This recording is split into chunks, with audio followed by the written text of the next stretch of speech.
Mantan artis sekaligus narapidana kasus narkoba, Amar Zoni, kini dipindahkan ke Lembaga Pemasyarakatan, Lapas, Nusa Kambangan, Cilacap, Jawa Tengah dari sebelumnya ditahan di Lapas Cipinang, Jakarta.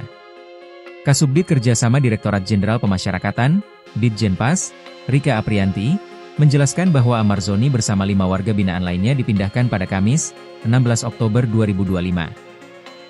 Langkah ini dilakukan sebagai bagian dari penanganan terhadap warga binaan berisiko tinggi atau high risk.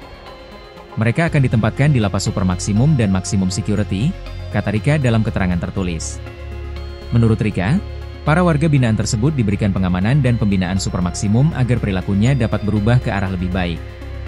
Amar Zoni diduga terlibat dalam peredaran narkoba di Rutan Salemba, sebelum kemudian dipindahkan ke Lapas Cipinang. Kepala Lapas Cipinang, Wahid Wibowo, membenarkan bahwa Amar Zoni sebelumnya ditahan di Lapas Cipinang setelah dipindahkan dari Lapas Salemba pada Juli 2025. Wahid menambahkan, kasus peredaran narkoba yang menyeret Amar Zoni sempat diungkap pada Januari 2025 dan kini masih dalam proses hukum.